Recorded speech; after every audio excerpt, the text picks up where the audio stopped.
All right, we are live, we're on time, and we don't have any crazy noises going on. So that is a good start to today.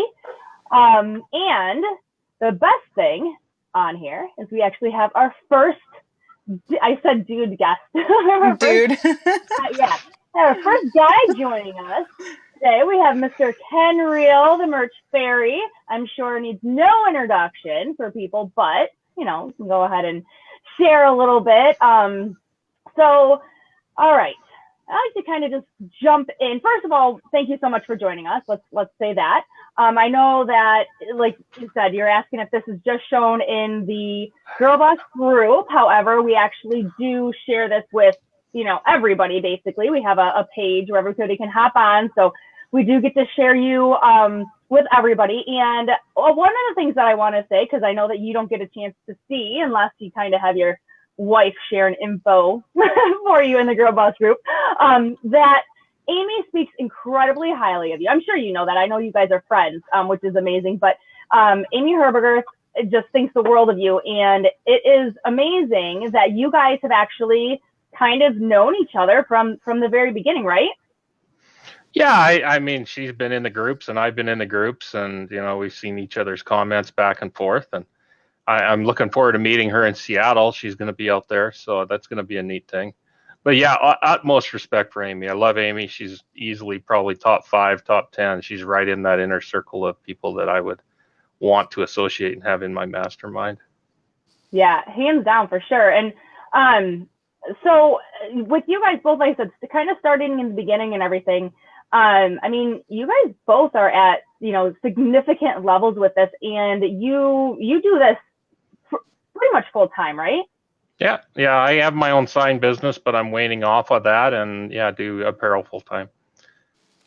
That is cool. Now, when you have talked about having your sign business before, did you do any apparel before merch? Yeah. And naturally, with the sign business, dealing with a lot of small business, it's easy to get into business cards and paperware, and then apparel and all that other fun stuff. So I've got my own wholesale distributors account set up with all the apparel. I've got my own wholesale screen printers, all that fun stuff. So yeah, dealing with businesses, dealing with schools, kicking out 700, 1,000 shirts at a time, and making a profit at $3 or $4 a shirt. People would be surprised what goes on in the real screen print world. Yeah, I have no doubt. I mean, with that though, like, so how long did you have your screen print business? I mean, you still have it, but how long total have you had that business? Well, I bought a sign company in 2004, moved to Vegas from Alberta, and really was kind of self-taught. I knew some graphic work, I knew some Adobe Photoshop, that kind of thing, but self-taught in it. And as I got into the business within probably the late, 2008, 2009, I started playing around with some of the apparel and learning that, hey, this is something else I could add to my business. It's easy to do. It's easy to set up a sign for somebody and sell them 1,000 shirts. So it was just a natural learning, having the right tax codes and all that, and the wholesale accounts and setting all that up. And then online POD just came along as a bit of a hobby. I noticed Teespring one day, and I put up a few shirts and played around with some Facebook ads, and started to make some money on Teespring. It wasn't bad, and just you learn from there and expand out. And merch, of course, when it came along, I signed up right at the beginning. So. Now, are you still doing anything with Teespring, or is it pretty much just merch at this point? Pretty much merch and a few others. I need to get onto Etsy, so spread my wings on a few other places. But I'm getting so spread thin on just merch and doing so many different things right now that, it's an all-encompassing thing to take care of. But Teespring, I used to look at it a lot. I used to add a lot there, but I've really, I don't know, Facebook changed their algorithm on a lot of things, changed how they do things. Teespring, a lot of copying going on there, and their organic marketplace and things like that. I just haven't. I've seen success with it, but it's really gone downhill for me. But I still get some money out of them every time I check and go hit payout. So Well, that's I'm not nice. complaining. No. Well, so tell me then, what was, I mean, when you actually heard about merch, how did you hear about merch, first of all? I stumbled across it. I think somebody had mentioned something in one of the T-shirt forums that I'm in. So I had seen that, or I'd seen some mention of it, and it's like, go sign up. There's a new program. I wasn't actually one of the ones that saw Chris Green. I didn't even know who Chris Green was, and signed up, and then saw a merch group about it. So. Okay, awesome. So when did you realize that? Because obviously having your own sign business, that's a big deal. And obviously you even said you did some other things within that, in the apparel business, and then even some, print on demand on the side. So when did it really click with you? What happened to where you're like, wow, this could be something big? Well, that's a bit of my story. Is if I back up, when I started merch, I put up some shirts and they were 1 pixel off. And you know what happens when you try and upload something that's 1 pixel off on merch? Everywhere else has a resizer. So I thought it was kind of crazy that you couldn't just resize it and match. And I can remember sending emails to support saying this program is broken. This is an awful pro. You guys don't know what you're doing. And somebody sent me an email and said, can you just check the size requirement to make sure your sizes are right? So I checked one more time, and lo and behold, I was 1 pixel off on the size. And Wow. So I put it up.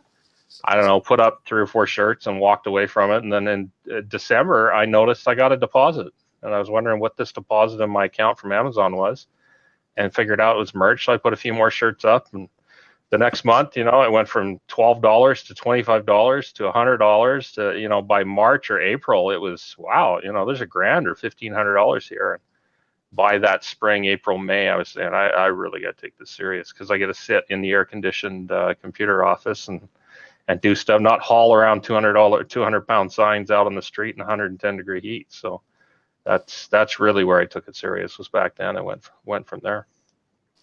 Okay, so with you saying that, sorry, Amy, I know you're no, you're fine.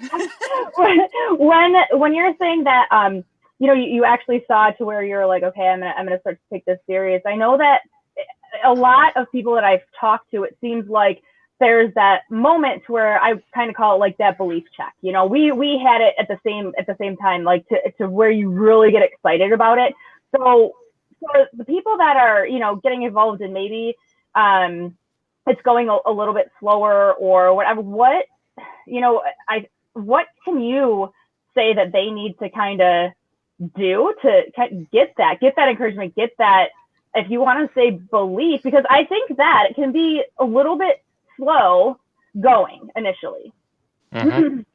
It can be slow, and it was even slow at the beginning in some ways. I mean, the beginning of merch had different intricacies as to how things came along. I mean, it was the wild west, if you ask me, in the early days. And as much as there were good things, there were also bad things along with it that you had to deal with. And right now, if you're discouraged or you're trying to break into it, the number one thing I would say is quality designs. There's just too much on merch of these kind of cookie cutter things, and what I call I'm not going to throw it under the bus, but I call it the Teespring design.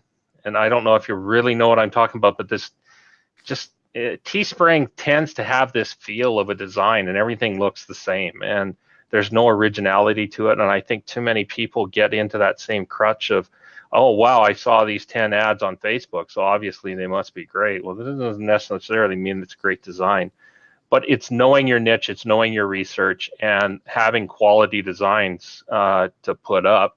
And some people say, I'm a graphic designer, I've got great designs, and they're not selling. Well, then you got the keywords, and then you got marketing, then you got social. I mean, there's so many pieces of the puzzle to try and figure out and put together that some people like myself may have an advantage if I walk into merch automatically already knowing what makes a good t-shirt, like spending 1.5 years or 2 years on Teespring, figuring out what sells or not. I mean, that's I've got a big head start on people that just come in and say, oh, so what's a t-shirt design? What's Illustrator? What's Photoshop? So if you're at that point, I mean, I go back 10, 15 years figuring out how to use graphics programs. Well, if you're new trying to learn Photoshop, you've got to expect it's going to take you a couple of years to figure this out. Or it's going to take you a number of months to figure out a good designer that's going to make designs that actually communicate to the customer, that actually speak to the customer. And that's a difference. Very few people I see can just look at a shirt design and say that has a chance to sell and that doesn't. That's a tough thing to learn. Are your colors right? Are your designs right? Are your taglines right? Are your phrases and jokes right on the shirt? Do they actually communicate to who you're trying to sell those shirts to? And so is there something that you can tell somebody that's new? Not really. It's just a grind. You have to learn it, and you have to learn that you may go 6 months, 8 months, and just not get anywhere. The best thing they can do, though, is to ask somebody like an Amy or Matt Cartlett or Jose Fernandez, some of these people that are prolific out there that you know are selling and having success, and ask them and say, hey, can I take 15, 20 minutes of your time? Can you look at some of my designs and give me straight up comments as to the design, the keywords, what am I actually doing? And that'll be the most valuable time that you ever spend, instead of spending another month grinding it out, trying to figure out why your own shirt doesn't sell because you're emotionally attached to it. So that's kind of a long answer, but it's the truth. People need to seek out the advice of other people, and not just their friends that don't know anything about shirts, but people that actually know about shirts, and ask them, what do you think of this? And don't take it the wrong way. Some people have seen I'm kind of straightforward. When somebody posts a shirt and says, what do you think of my new design? I say, well, it's subpar. They're, well, that's really rude. Well, no, actually it's not. If you can't get past that answer, and then the answer to that should be, or the question should be, so why do you think it's subpar? What things make it subpar? And those types of people are going to see the light and are actually going to have some success at merch and at POD. So what would you say would be the qualifications of a quality design, just off the cuff? Knowing the niche. I mean, that's, I shared the example a while ago. Let's say you're walking down the street and you're an accountant and you're making accountant t-shirts, right? You need to be able to walk down the boardwalk, and the shirt that the accountant is wearing, all the other accountants are your audience on the boardwalk. The other accountants on the boardwalk need to be able to look at that shirt and get a chuckle out of it or resonate with them, even though nobody else understands it.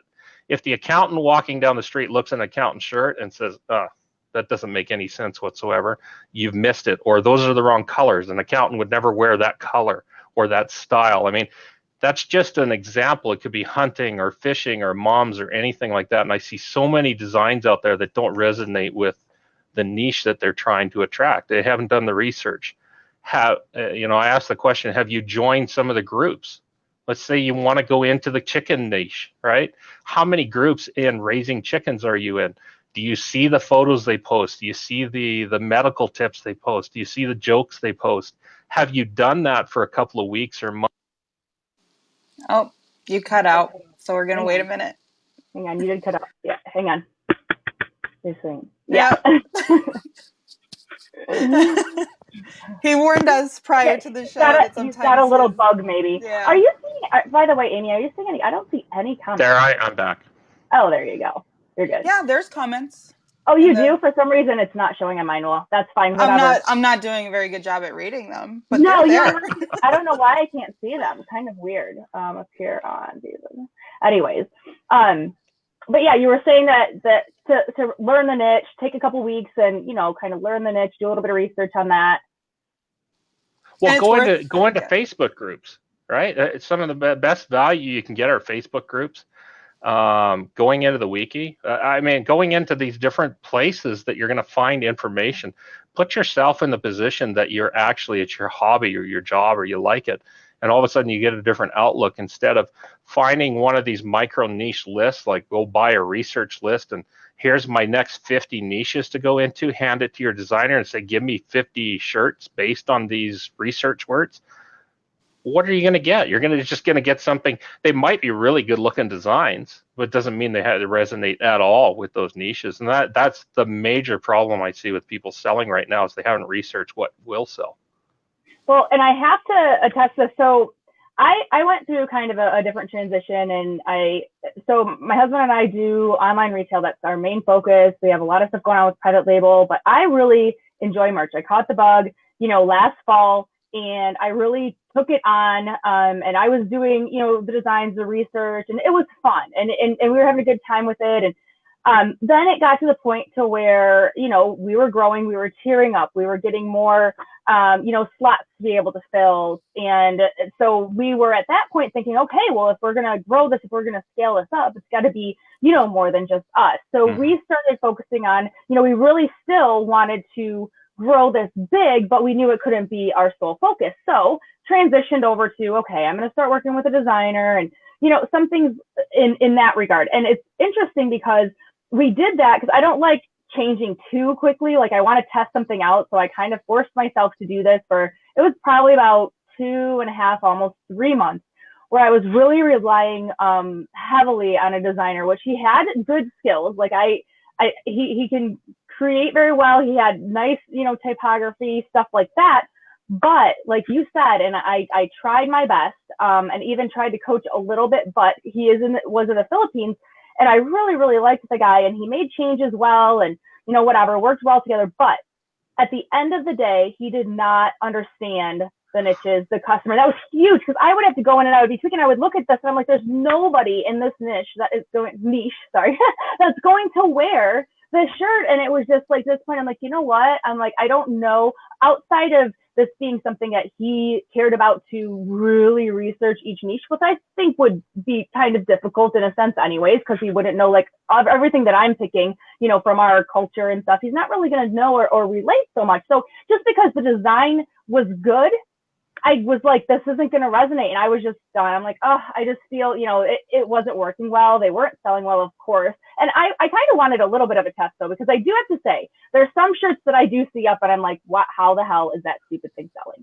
And Yeah. I mean, yeah, but you don't know if they're driving traffic, if they're putting it up in their group. You don't know if they've got their little, the stupidest looking shirt put in front of the right audience is going to sell 1,000 copies. And you can't, too many people look at merch and try and gauge themselves by what they see there, or, wow, that's selling, why isn't mine selling? Well, that's probably the wrong way to look at it. The better way to look at it is, what have you done to get yours selling? What have you done to go out and build an audience? What have you done to build, go into that niche that you're in, go into the groups, go into the Twitter, go into some of the blogs and do some of the research outside of all of the social media. What research have you done on it? And going back to your designer thing, I would say that is actually not, if you've got a good designer like that, that onus is not on him. The onus is on you to have him kick out what is a good design in that niche you're in. You should understand what colors and what design you're trying to get so you can communicate it to him to kick it out. Any good designer is going to be able to do that, but they can only design what you tell them to do. And I think too many people rely on them for the vision of what your shirt should look like. That was kind of that was kind of my struggle. And this is kind of where I moved up, because I realized that I don't really enjoy that aspect of it, sadly. Like I do enjoy the creating part of it, and so I work with an illustrator now. I have an illustrator, but I create the shirts. I love what my illustrator does, and I just went back to that, and I started like doing the shirts, and it was literally just last week, and it was the first time in like a couple of months that I was enjoying it again, because before it was managing. I was trying to communicate, but I'm like, okay, if I'm going to communicate the design that I want him to do, I would just do the design. So I don't know. There's that piece of it that like I said, I'm kind of going back for the next few months at least, and I'm just going to have fun with it and see, what I can do with myself in the Illustrator, and who knows if I'll end up, working with the team in the future or not. But I mean, I really enjoy that part.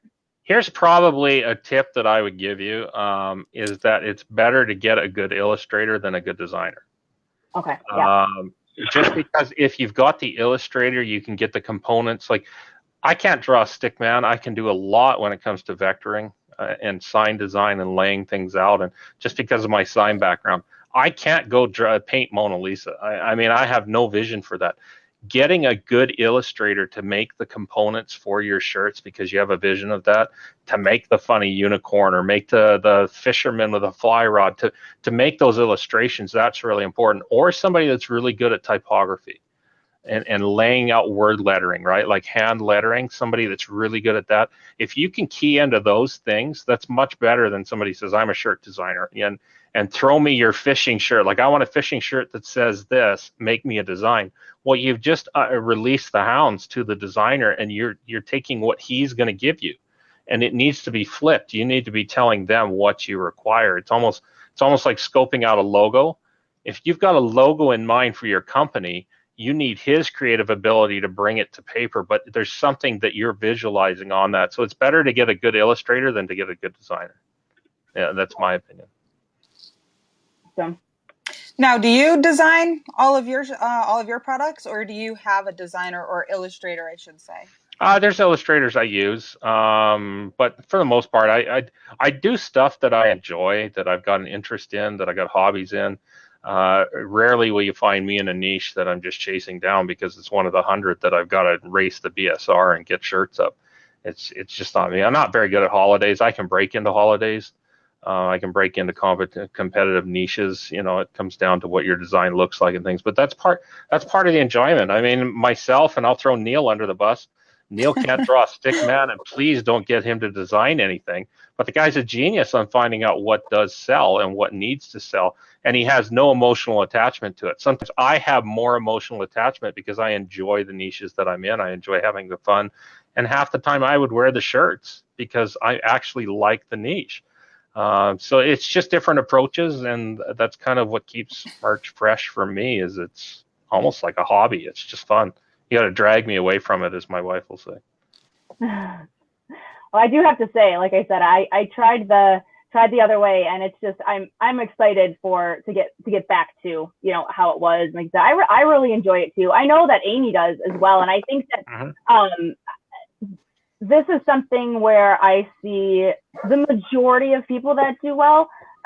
You can tell they really enjoy doing it. And even if they're not designing, they really enjoy their research part of it. Like they always have a really tight hand on it that I see most of the time. There's a few people that totally outsource.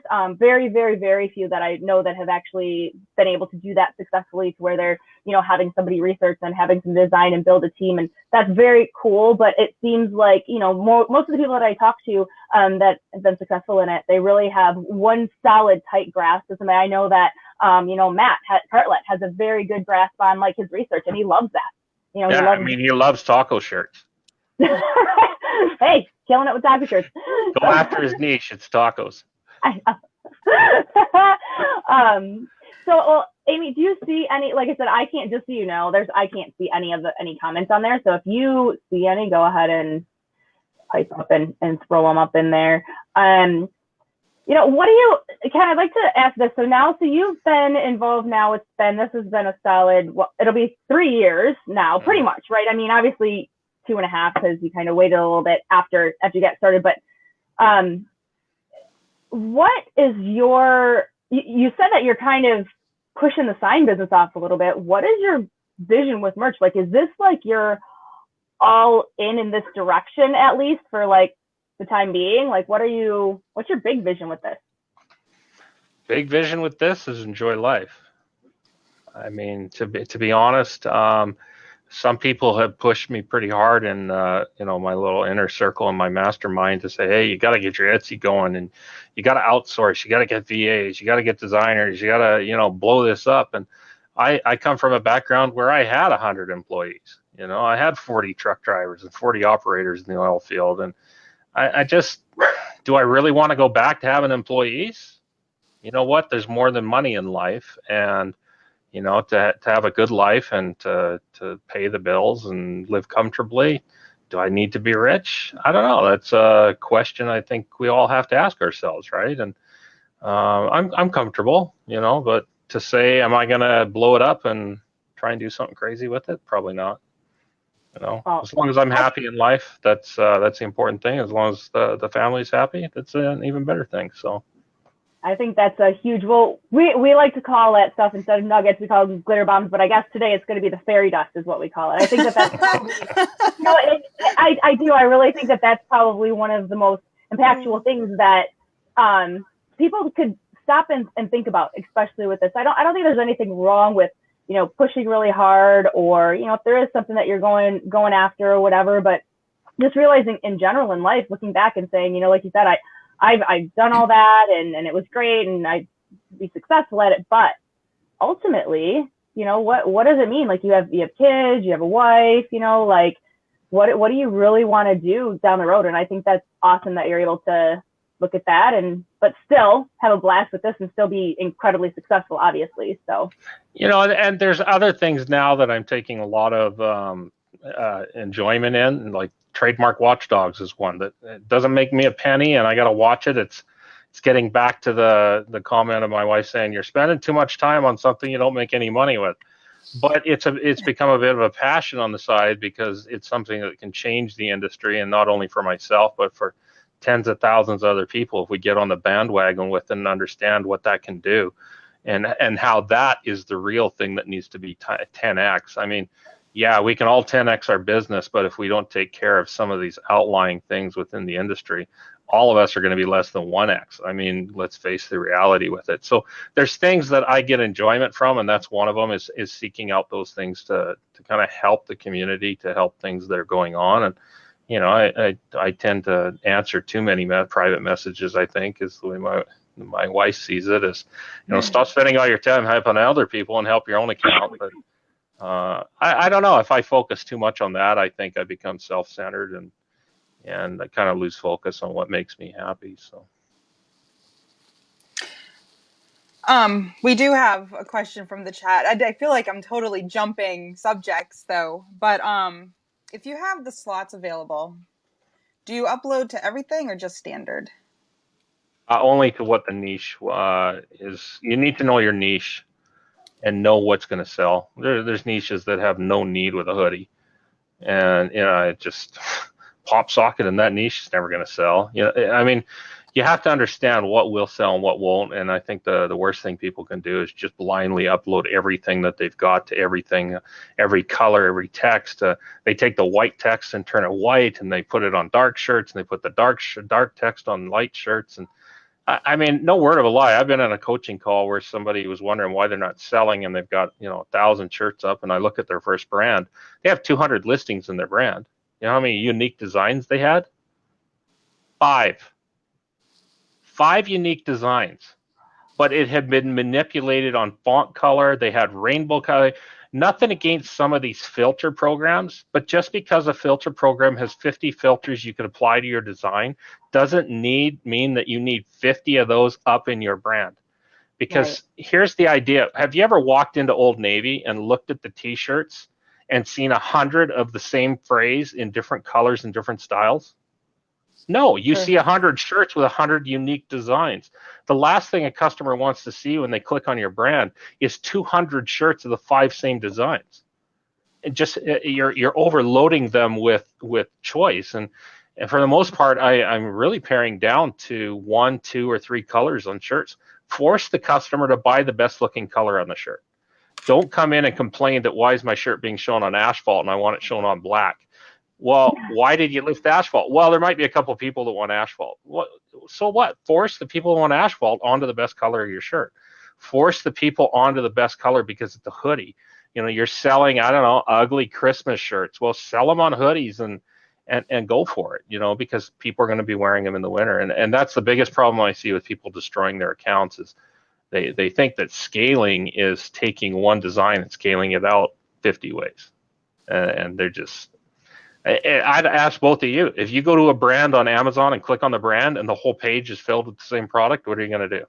I'm going to probably going to hit the black button and go find something more interesting. Yeah, and I totally have on Amazon, and not just with t-shirts. There's so many other things, and it's like, okay, this is boring. And go and look and see what I do want, because and that's too with like the keywords, people stuff it, and like you're going to look for a shirt and you're getting everything but the niche that you're looking into, and it's frustrating for the consumer, I think. It is, and that's where people they're oversaturating things and they're over flooding things, and then they come back and say, why aren't I selling?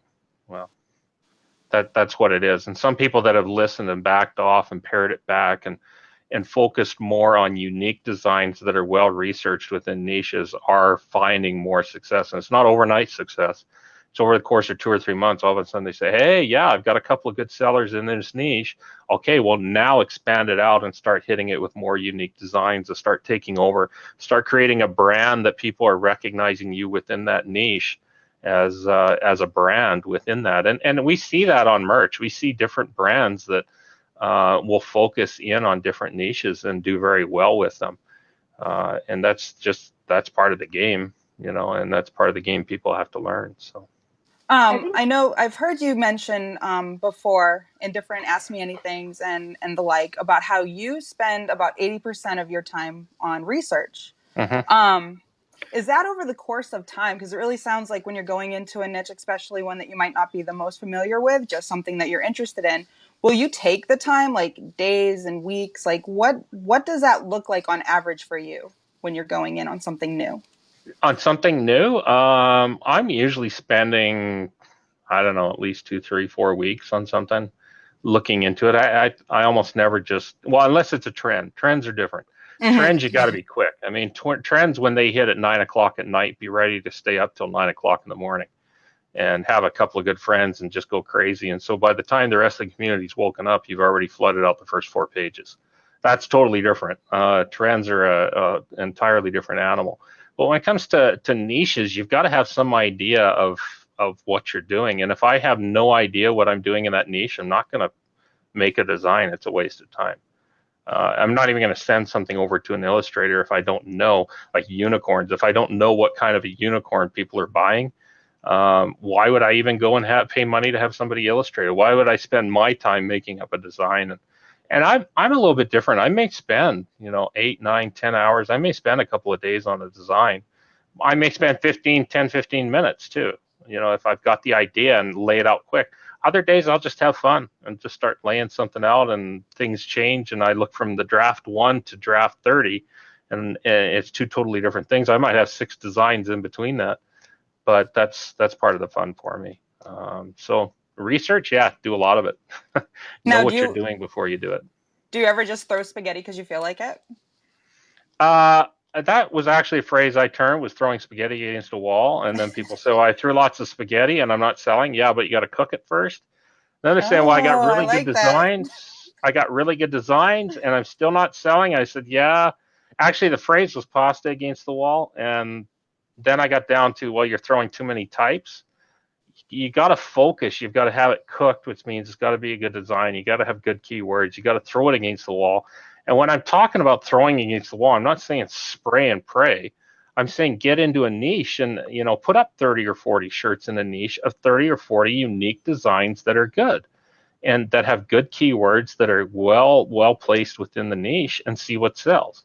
But if you put up 1 or 2 shirts in a niche because you really like the niche, you only have 1 or 2 shirts up against how much competition, right?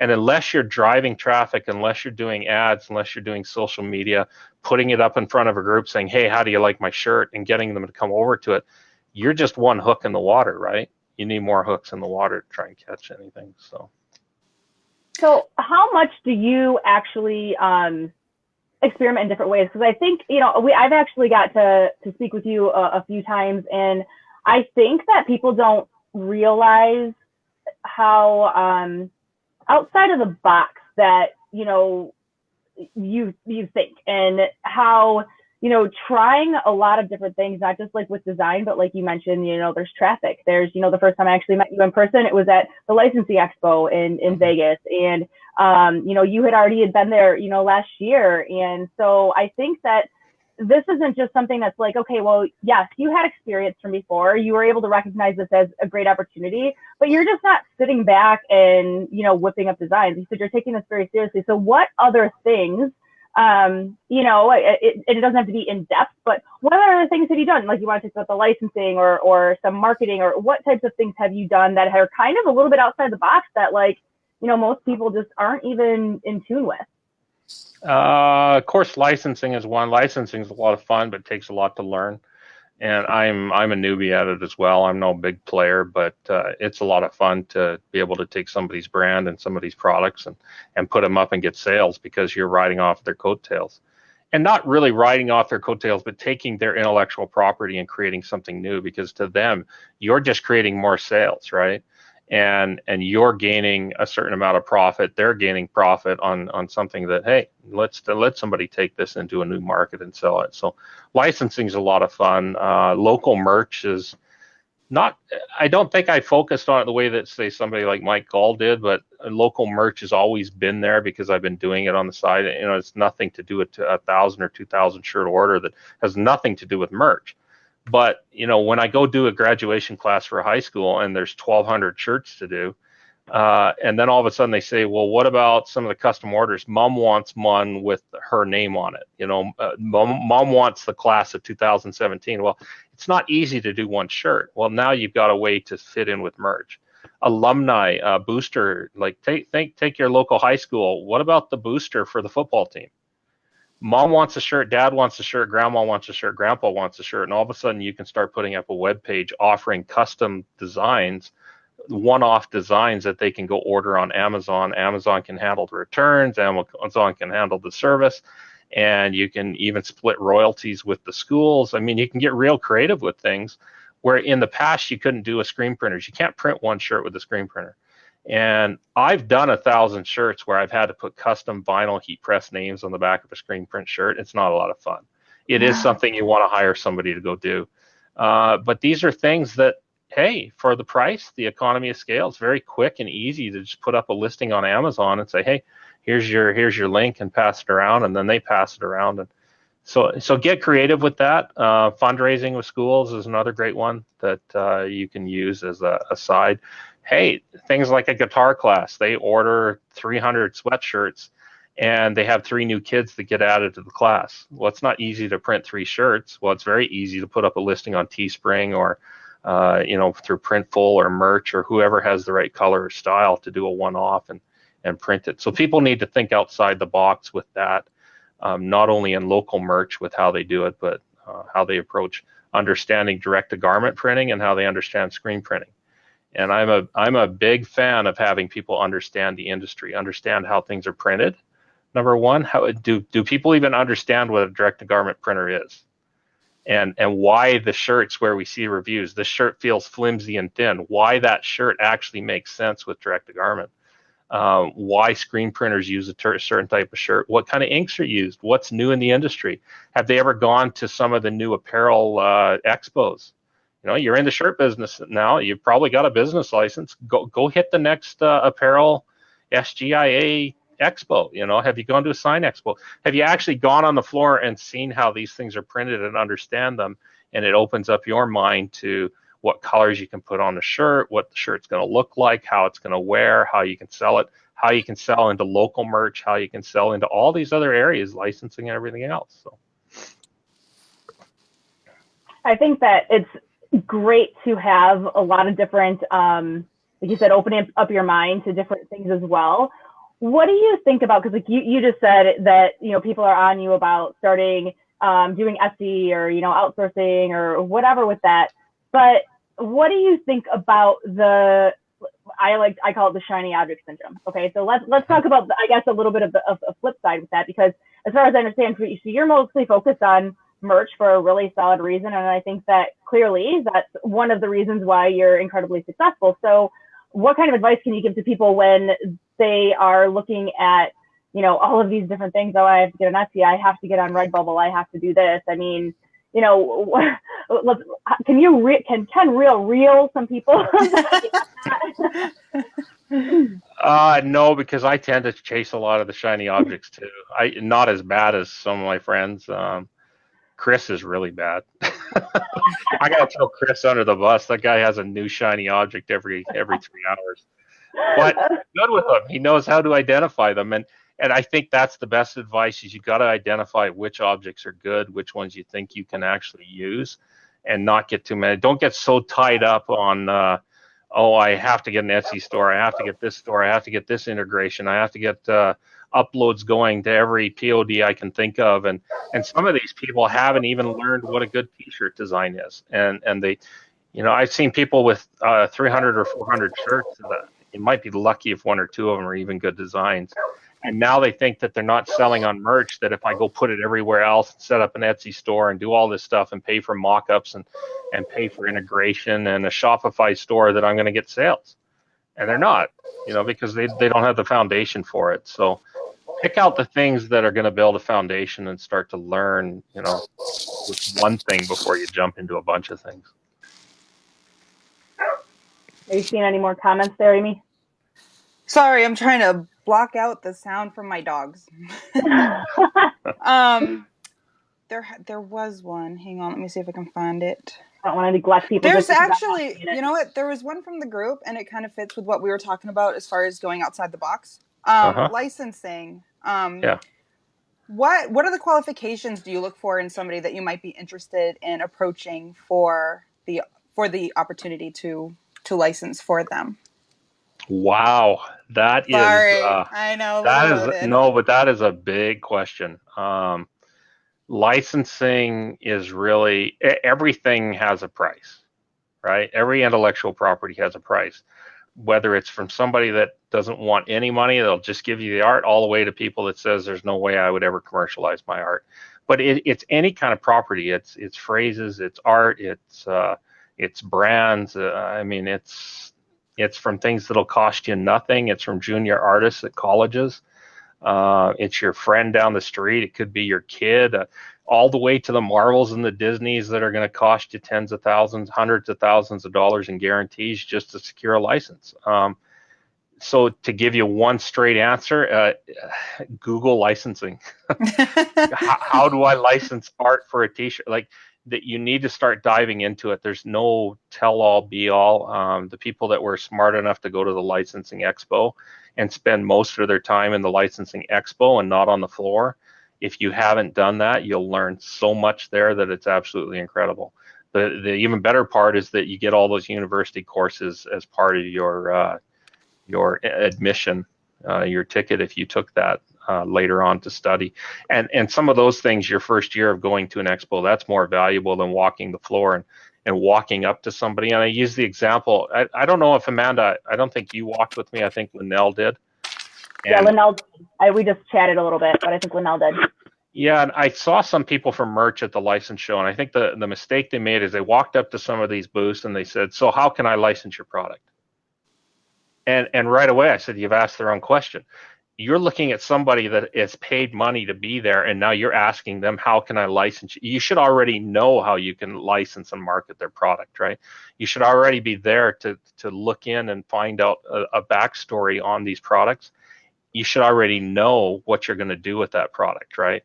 Before going up to them. And I saw this. I saw people walk up and say, what can I do to license your product? What? And you know, the conversation took about 2 minutes and they walked on to the next booth. And then me and Chris walked around. I think it was me, Chris, and Jason Smith. And we walked around, had a great time for about 2 or 3 hours because we were just striking up conversations and learning about people's properties. And there were doors that I think were being opened just by talking and making them the superstar, asking them how they wanted their property put out in the market. That became a very easy discussion, asking somebody then, hey, here's what I can offer you. Your property would look great on pop sockets, or your property would look great on these direct-to-garment print shirts being sold on Amazon, or whatever it be. So it's a big question. There's a lot to learn. I am no expert on licensing. I'll tell you that right now. I'm a complete newbie. I'm way ahead of some people, but it's a huge market. It's billions and billions of dollars. All you got to do is walk down the street or go to the supermarket or Walmart, and you see how big of an impact licensing has. It is major money, and you're crazy not to get into it if you can, because you're making money off of something you didn't have before, and using that and marketing it. And when I went to the license expo, like I literally knew zero, but just going there, I did take advantage of the courses, which I do have to say were incredibly boring for sure, but you have to do it. You know, you have to do it just to wrap your head around it, you know, and I made a commitment that that's what I was going to do because I didn't know anything about it. And so it was really interesting to see that, like exactly what you were saying. I mean, there's people, not only are the people that are there that have the booths being paid to be there, you have people that are going to try and get those, you know, licensing contracts. And those are people that have salaries that are paid on bonuses. Like, you're just not walking in there being like, hey, I can create your shirt on a POD. Like, that's just not how it works. And sure, does that mean that there's definitely some smaller, you know, licensing, you know, booths, whatever, and you can kind of pick them out, and maybe you have a chance if you want to just try and get your feet wet a little bit. There's nothing wrong with that, I guess, to get a little bit of experience. But man, it was a whole new experience just to like get my eyes open to that. Just, and now I started to recognize things differently. Like looking, I was even at the there was something that was I can't remember what it was. I think I sent a picture to Linnell, and I'm like, gosh, now I see like licensing everywhere because it's cross promotion. I was like, holy cow! Like, I don't know who licensed who from what, but I'm like, this is really cool to now start being able to recognize that, and then just to realize just how many different opportunities there are in there, and it's not just necessarily with shirts, but other products as well. And again, it's just like a whole new world. The licensing, I think the best phrase that I heard at the university was one guy was talking about licensing, and he says it's a unique scenario where both the buyer and the seller are both bullshitters. Both of them are actually sellers. The licensee and the licensor are both selling something to each other, and it's a matter of where they meet in the middle. And it's a unique relationship because one has property, one has the ability to sell the property, and they're both trying to talk each other up to get them both the best deal, but also meet in the middle and be beneficial to both of them. So it's really kind of fun to watch and to learn and to be a part of. And it's not something you're just going to jump in and get Disney, but it's something that anybody can do and start talking, and it's about networking and finding the right people. I mean, there's licenses that I've been able to sign that I would have never have thought I got, but one of them I remember. I said, hey, this would be a neat license to have. So I called the company. I called them on the phone. I said, hey, I'd like to license your stuff. And they said, well, we're not actually accepting any new licensees. But she says, but I'll let you talk to the guy that handles it. And he was on the floor at the time, on the warehouse floor. And he says, well, throw me your pitch. And I said, well, I'm a little guy at home. I'm not going to compete with the big design groups. I'm not going to compete with the big brands. But hey, I think I can throw a unique twist with new unique designs on the floor for you. And all of a sudden he says, well, we got two licensees that they were supposed to do that, but all they do is take our logo and throw it on a shirt and sell it. And he says, if that's what we wanted, we would have just put it on our company store and sold it. And he says, so give me 5 examples of a design, throw it in here, and I'll take it right to the family that owns the company, and we'll see if we can get you in the back door. So it's things like that, unless you ask the question, you're never going to get the answer no. And it's by getting the answer no from people that you learn how to get the yeses. So you got to get out of your comfort zone on it and just go and do it. So here's a question from the chat, and it's kind of in line with the expos and getting out of your comfort zone, all that kind of thing. So Seattle's coming up. Why is Seattle a good idea for someone that is serious about merch? Serious about merch, I think number one is going to be the networking. The most important thing, as I said before, was to be able to go to somebody and say, hey, can you look at my designs? Can you look at my brands? Can you give me an honest answer, what you think, why I'm not selling? And have a certain trust level to say, hey, I'm going to show you my stuff and not have you steal it. That's the biggest part, is being able to see somebody face to face and talk to them face to face. I mean, I have a different appreciation for Amanda because I met you for an hour sitting there talking at the license show at the end of the show. We were able to talk about things and go over things. That gives a totally different perspective than, hey, I messaged somebody 3 times on Facebook. That to me is the value of Seattle, is the people in the room. I know last year a lot of people came away with these little 5-person and 6-person masterminds. They met for lunch, they met for dinner, and all of a sudden they had new friends, and they had somebody they could trust in this journey, not just, hey, here's my shirt in a 60,000 member group. How do you like my design? I mean, that's the wrong way to get advice. If you ask me, the better way is to go privately and get somebody that really, takes an interest in what you're doing, and vice versa. If you provide somebody else value, they're going to provide value back to you. So number one is networking. Number two is, the be all end all of merch are going to be in the room. I mean, not only are they going to stand up there and talk to you about something, but hey, go up to Michael Essick. If you're in Seattle, go to Michael Essick and say, I've got you for dinner tonight. I'll buy you dinner tonight, and pick Michael Essick's brain for 2 or 3 hours. You'd be amazed at what you learn. Do that with any of them. Do it with anybody in the room that you're going to see that you look up to or that you've seen in the groups that are selling, and it's a really neat relationship and a really neat experience. And, maybe we get lucky and we have a couple of people speak to us from a couple of blocks away and give us some little tidbits of advice about merch. So. Mm-hmm. lots of maybes. We'll see what we could do. Last year we had McGill speak to us, the director of merch, and Stefan, one of Chris's friends, that's on the sales team for the sales page of Amazon. So some killer advice they gave us for, I don't know, 2 or 3 hours. So we couldn't put that on the replay. We couldn't put it on any kind of the videos or anything like that. But the people that were there got some really good tidbits and some really good advice on, and saw the personable side. And I think people that were at the licensing expo, we were able to have a little stand-up meeting with some of the merch employees and the merch director, and you get to see the personable side of them, and you get to see how much passion they have for the program. And it dispels a lot of the myths that you see in the high school chit chat of the Facebook groups. Sometimes it looks like a junior high playground. So, yeah, I mean, for Seattle, I'm really excited that they're doing the branding part of it. So I actually switched my flight for that. So I before that even came out, I had my flight booked, but I went through and I changed it. So I'm pretty pumped about that. That is huge. I mean, have people actually gone over to the merch conference and taken a look at what's happening there, what Chris was able to arrange? Yeah, I'm not. I hope people are. They need to. I mean, it's a big deal. I mean, Brett Ullman is just, I mean, he may not be the front face, but everybody, when you see his face and see who he's worked with, you understand why he's worth what he is and what he's made of brands. I mean, this is like, I mean, wow, we get the Michael Jordan of branding to sit there and talk to us. And I know many times, I think Chris has said, boy, I think I'm over my head on this. Like, this is uncharted territory that this is coming together. And I mean, we'll put him front seat center. I mean, anybody that's there needs to be just glued to what he's going to be talking about with branding and some of the brands that he has worked with. But if you haven't, look over to merchconference.com and take a look and view the video and see who I'm talking about with Brett Ullman. And you'll see how he's tied into, all the way up to things like Shark Tank and all that other kind of stuff, some of his partners and people like that. I spelled that right.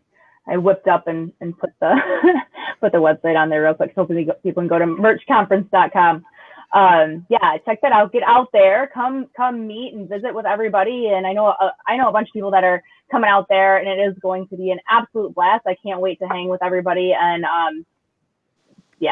everybody that I have met or that I watch or follow or whatever with merch. I mean, almost everybody's gonna be there. So I'm really amped, and the quality of speakers, the list for the speakers is just incredible.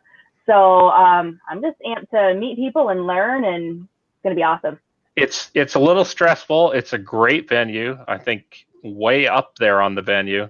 I don't know, were either of you there last year? I wasn't. Yeah, downtown Hyatt, Seattle, beautiful auditorium type sitting, and it's not cheap. I mean, so there's some risk even putting this on. It's like, oh, is anybody going to come?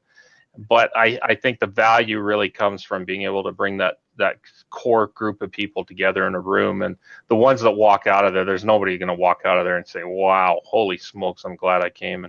And I've had some people that are new to merch mention it to me and say, hey, is there value in this for a new person that's starting off in merch? There's all kinds of value.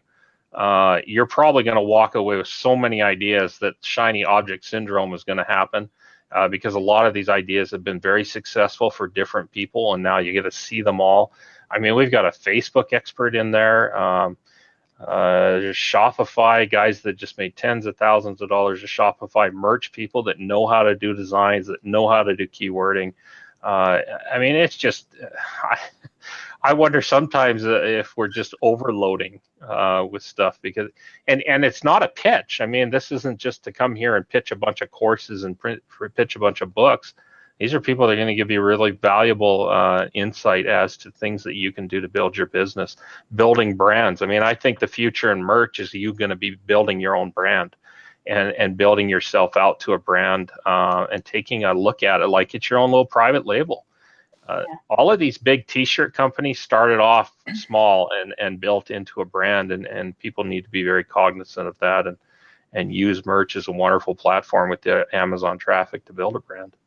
Well, and I think that's something, and I never really correlated it so direct until something that you just said about, you know, where its direction's going and building a brand and private label, because, you know, for years, that's something that my husband and I didn't do private label. We didn't really focus on building a brand or whatever. And it gets to the point to where, you know, you're not as in control as you possibly could be. And so and instead of just sending traffic to like one shirt and trying to sell one product or whatever, like you said, really focusing on that solid foundation and building a brand, like you're building something tangible. You're actually building a business. You're actually building something that has value.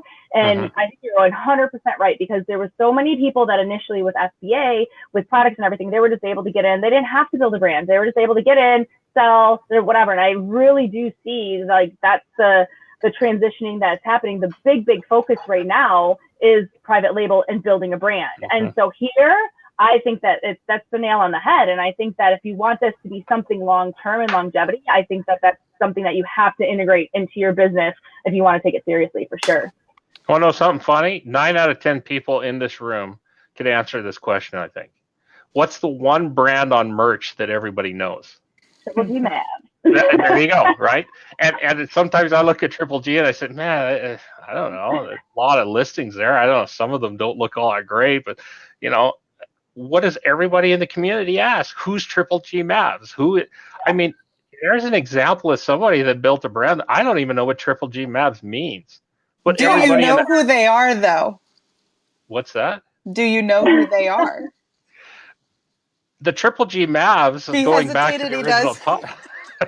I mean, it's something everybody in the merch community knows that brand. Like, wouldn't you want? I would even venture to say that he has gotten sales off of people looking at his brand and finding a shirt in there that they wanted to buy from the merch community. So I would say he's probably got We've narrowed it down to a he. He or she. No, it's just one of those things. Like, I look at that brand and it is just everything. It's just a porridge bowl of everything. But I don't know. It worked, right? I mean, I wonder how many people have bought his stuff. And I mean, obviously he or she is in the beta programs because they get pop sockets and hoodies before everybody else. And so they're known by the merch community, and obviously they're getting some sales. Why wouldn't you want to be? Why wouldn't you want to be Triple G Mavs, right? Why wouldn't you want to be like that? Do you think he worries every day about somebody's going to copycat all my stuff, right? No. Nope. I get a shirt, it goes up under Triple G Mavs. That's my brand. And one day he or she, I'd love to meet them and say hi and chat about the fun stuff. But I think that everybody can look to that as an example of what they should do with their stuff, because, you know, one day you may want to go do something with it. And who knows, out of all these people, maybe somebody's going to be the next Supreme, right? Where all you got to do is put up a red box with a stupid white lettered font that says Supreme and sell your t-shirts for $150. Well, and you know what, I do have to say, because this is something that was out in the groups, and I think this is something that is incredibly cool, that there was actually a gal that started on merch, and it's the Drama Llama. She had posted it in one of the groups, and she actually has created her brand, and she started on merch, and she created it as a brand. And I was like, that's really, really interesting that somebody created a brand. And I think this started like a couple years ago. I don't know. And I haven't learned a whole heck of a lot about it, but I just think that's neat that they had that, I guess, vision and decided that they were going to actually, you know, create a brand around something. Because I think they're actually one of the people that are in, I think she had said she got accepted into the groups of the collab or whatever. Yeah, she's one of the partners in collab. She's also speaking in Seattle at our conference. Oh, is she? Okay, cool. I mean, people need to go look at the list of people that are there, and there's quite a list. I mean, we got people that are into collab, people into Shopify, Facebook, YouTube, Twitter, you name it, branding, licensing, keywords, designs, all that kind of stuff. I mean, it's just awesome. Yeah, it's gonna be fun. It's funny because, you know, Drew had just said, and this is I think the last thing that we probably even need to say about conferences is, you know, he said, I'm always skeptical of conferences. Wondering if it's worth the $500. And to me, it'd be really interesting to know, why are you skeptical, number one? I mean, I haven't been, unless you just went to a conference that you've never heard of, that nobody is really, you know, backing or promoting or doesn't have any like clout, I mean, I've never been to a conference where I was like, wow, this wasn't worth it. Because like you said, there's so much more. I think it has to do with what somebody's going there. You're like, if you're just going there and you're just going to sit there and you'll be like, what can this conference give me? Then you know what, you might be a little bit disappointed. If you go there like just with an open mind and you're going to, like you said, network with people and, you know, kind of make those relationships, and everything else is going to come together. And I think there's a lot of residual that you get from it. So, I mean, to me, it wasn't even a question, you know, I mean, it's just like, yeah, of course you're going, and you will absolutely, if you commit to that, you're going to get that money back tenfold, you know, just from that. And who knows beyond, I mean, you look back at the conferences, you know, how many conferences that you've been to before, and then you're like, oh, wow, what came out of that was, you know, 2-3 years down the road. Mm-hmm. Yeah, it's definitely one to look back on and say that, you know, when you were asking earlier about people have that aha moment, like when did things hit? I think some people, you know, at these conferences or, you know, different courses they take and different things that they're learning, they have some aha moments. They're like, oh, wow, that just made a whole bunch of sense. And that's going to save me a lot of time. And that's the key. Here's something I hear a lot is, you know what, you can go to YouTube or Google and you can learn all this stuff. Yeah, you know what, you can. The smart ones are going to jump in line and learn it quicker than other people and get network groups that, you know, masterminds where they can say, hey, do you know how to license this product? Do you know how to set up a licensing agreement? Do you know how to set up local merch? Like somebody that's in a mastermind with Mike Gall is getting thousands of dollars of information out of Mike Gall from a guy that is selling hundreds of thousands of dollars worth of apparel. For what? For the price of going and meeting. And like I always say, you've got to put yourself in the right place at the right time. You have to give yourself the opportunity. And there's been times that I have gone places and sat for 2 or 3 hours in a sweaty room to try and get the opportunity to shake somebody's hand that I want to try and license, knowing full well that I may never even get past the front 3 layers of people to even shake their hand or say hi. Right. And I've been able to glean opportunities just because I put myself in the position to get that opportunity. And you're not going to get that unless you go the extra mile and go do these types of things. You know, and there's other times that I've walked away and said, well, I just wasted 3 hours, but I had a better chance than somebody else who sat behind their computer and did nothing. People that went to the licensing expo had a way better chance of signing a license than the people that sat at home and says, I wonder if I can phone these people and get them on the phone, or do I want to talk to them face to face? These are all opportunities that you have to put yourself in the right place to have that opportunity open up. And, you know, Seattle's going to be that. There's going to be people that walk away and gain friendships and are going to make a lot of sales off of the things they learn from the other people in the room. I actually kind of want to ask people when we're there is add up everybody's tier and add up everybody's daily sales and see what the room does. That'd be kind of a neat little exercise, wouldn't it? You can make that happen. Everybody write that on, and then somebody can calculate it for the next day or whatever. Yeah, that'd be really cool. And I don't want to, you kind of touched a little bit on it, but I do think it's really important. So before we kind of head off here, let's talk a little bit about your newfound passion in watchdogs, because I sometimes assume, you know, it's funny, I talk to a lot of people that are in, you know, doing merch every single day, and I forget that not everybody is aware of like all these things, but this is a big deal. And the more that, you know, we can create the awareness with it, I think that's incredibly important. So can you talk a little bit about, you know, the watchdogs, why it's so important, and, you know, where that's headed? Watchdogs is huge. It comes from an idea of being completely frustrated with trademark trolls. It's become very apparent in the apparel industry that, hey, I can get a good phrase, I can run it to the USPTO, I can trademark it, I can kill everybody else. It's quite a bit different than how trademarks have been used in the past. I know there's trolls or patent trolls, but if you're in the restaurant industry and you go trademark Jim's Tacos, you don't just go out and say, yeah, I got my trademark for Jim's Tacos. Now, every other place that's using the word tacos has to come down. But that's what's happened in the apparel business. It's completely different.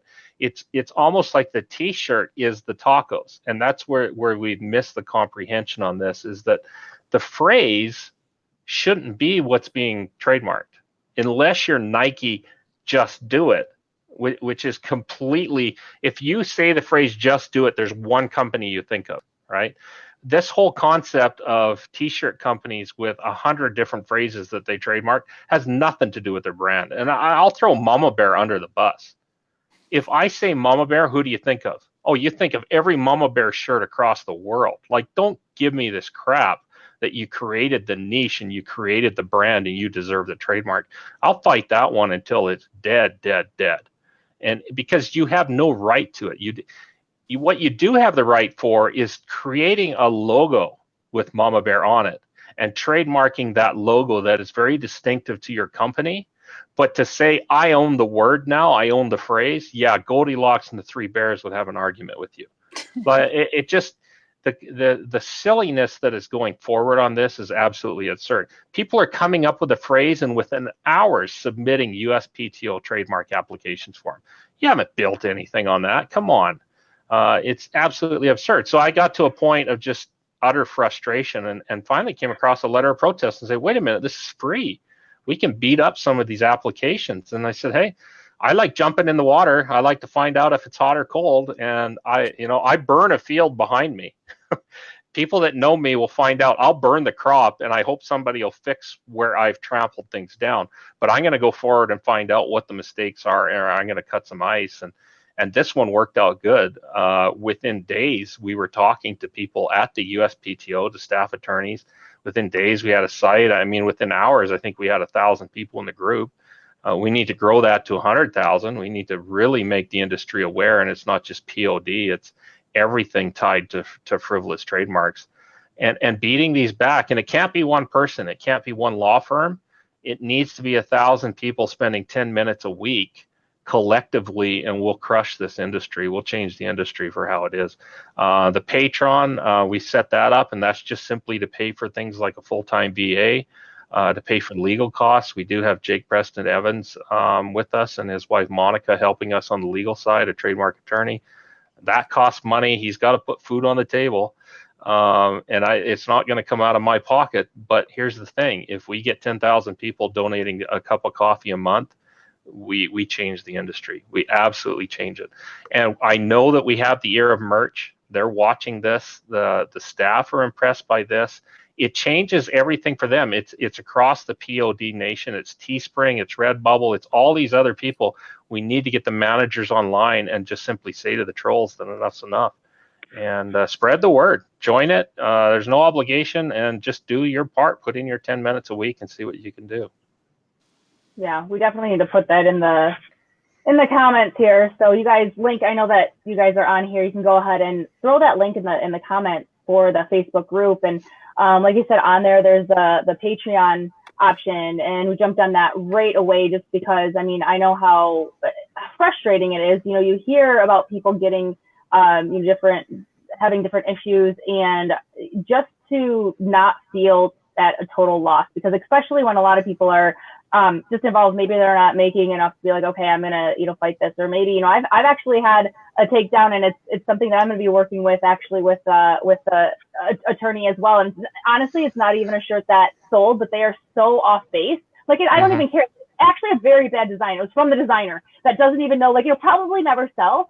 But I was just so frustrated by that, only because thinking about the community aspect of it and how this is 100% wrong of what they're doing. And I was flabbergasted by that. So it's very nice to be able to have that group and understand that there are, people that are being proactive about this and understanding that's the problem.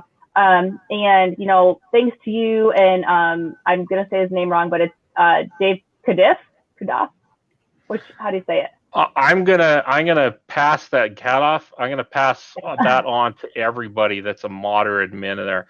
I mean, we've got Mary setting up the Airtable. Morgan Reese is just an absolute superstar in working with the USPTO, in writing up documents. I mean, there's tutorials, there's units, the work that's been put in already is just already hundreds, if not thousands of hours of volunteer work that's been put in. And really what's happened is we've gleaned kind of some experts on this.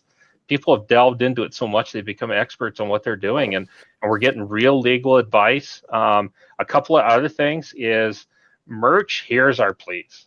I mean, they're just as frustrated with what's going on in the industry as we are. And some of the fear needs to be taken away. Don't be fearful when Classy hits 1,000 people and everybody loses their shirts, and 100 people the next day say, am I going to be banned? No, you're not going to be banned.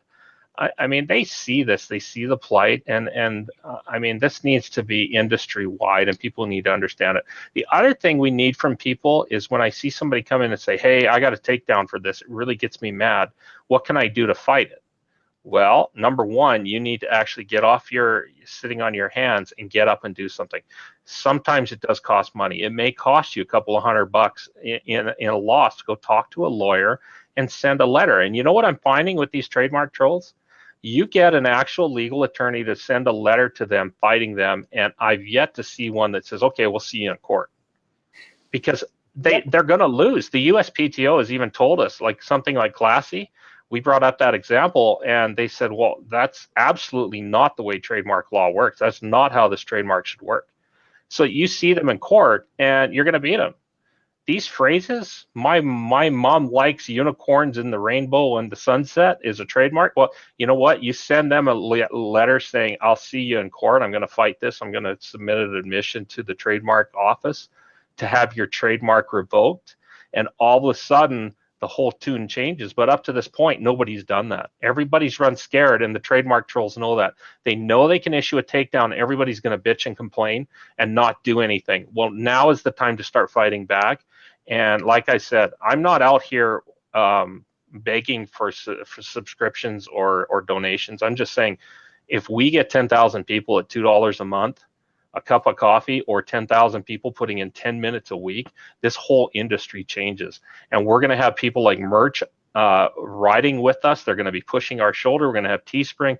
We're going to have all these different PODs taking notice, and you're going to see them helping us out. That's my personal opinion.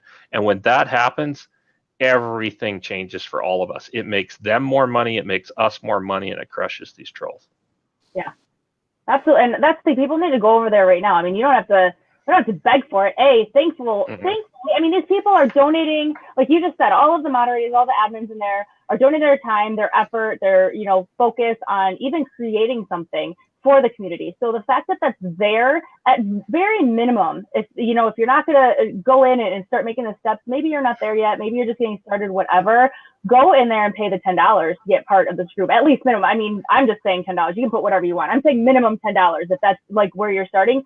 Go and do that, because it is going to have a huge impact. Things are going to change. And you know what? You're going to wish if you didn't. If you get down the road, you're going to wish a little bit and be like, wow, you know what? I just got, hit with something, and I wish I was more proactive within this community. Not only just because of, having them fight on behalf of the community, but also just the stuff that you're going to actually learn and just be a little bit more savvy about the industry that you're actually trying to make an income in. So yeah, thank you for putting that together. Thank you for it being, like I said, such a professional and serious thing. I mean, I know that you've actually met with some people at the USPTO, right? Or I actually haven't. I don't think anybody has met with them yet. I've had telephone conversations with them, and I know Dave and Morgan have had quite. I think Dave's to the point now that when he calls, they're like, "Oh, we're waiting for your call, Dave." Because they see it coming in. That's awesome. The last thing I heard too is that they've actually got a backlog going through letters of protest, which I mean is fabulous. And we're not trying to flood the USPTO. We're doing this properly. We don't want 100 letters of protest going in on one trademark.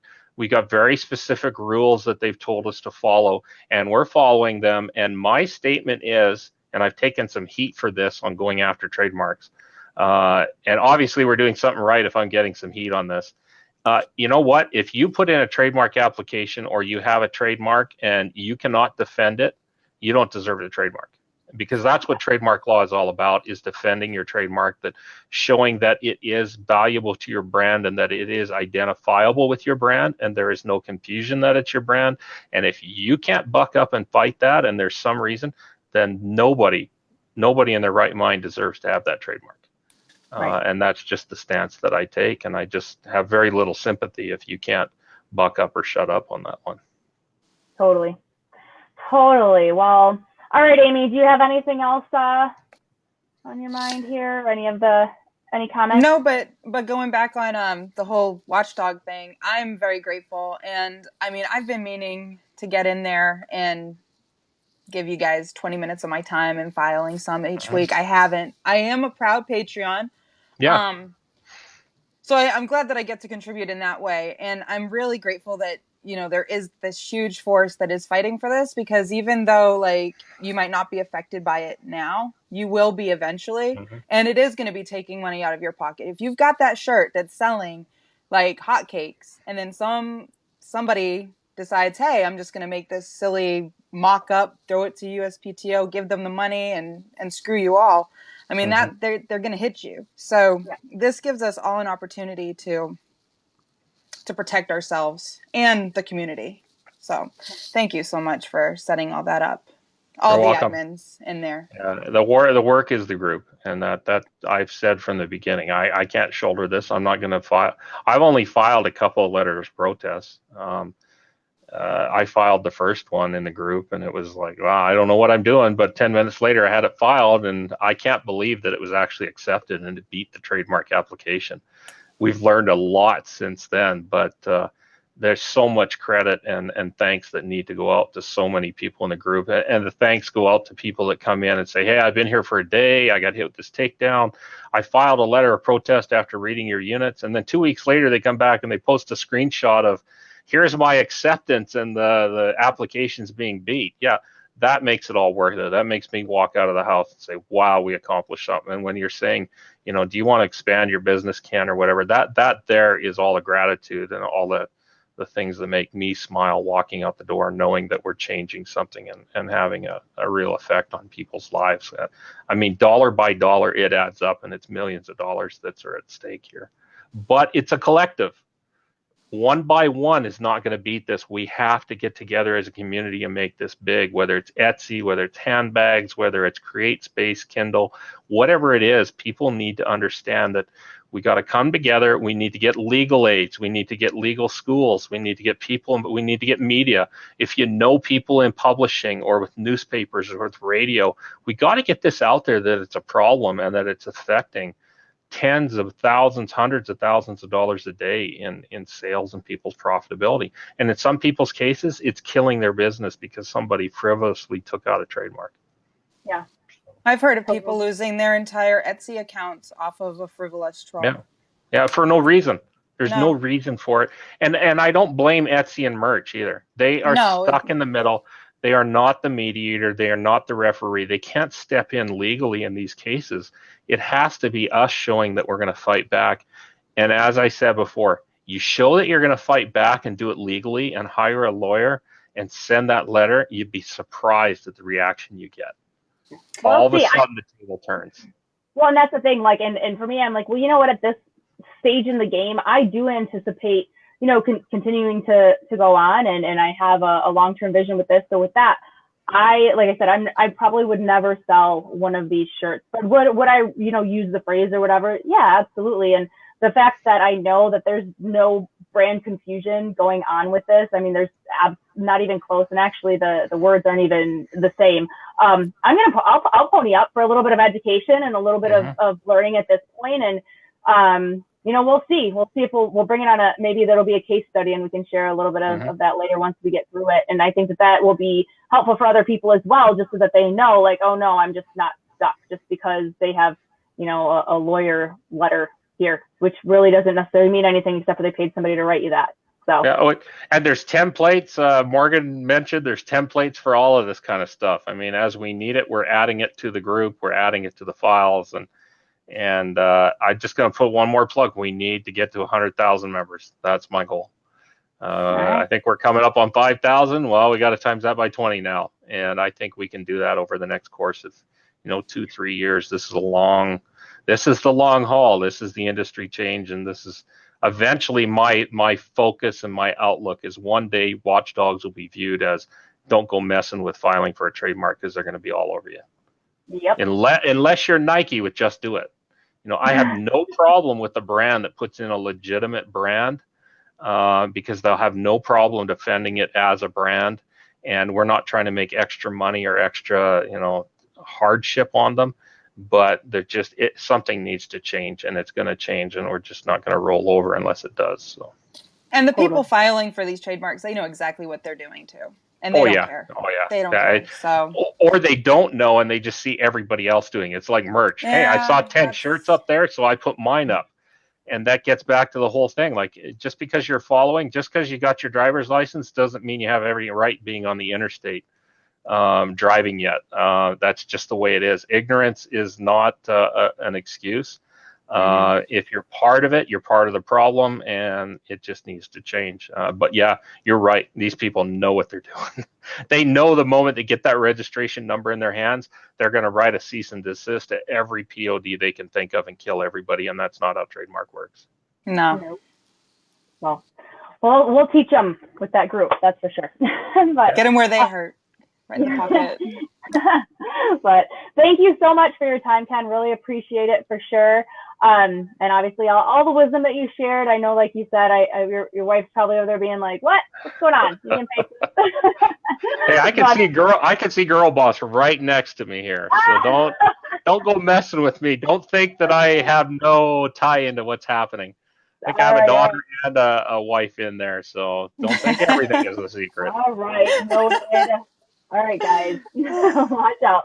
But no, thank you so much. We really appreciate it. I'm so excited to hang out in Seattle. And yeah, everybody, few things. Go to the Trademark Watchdogs group.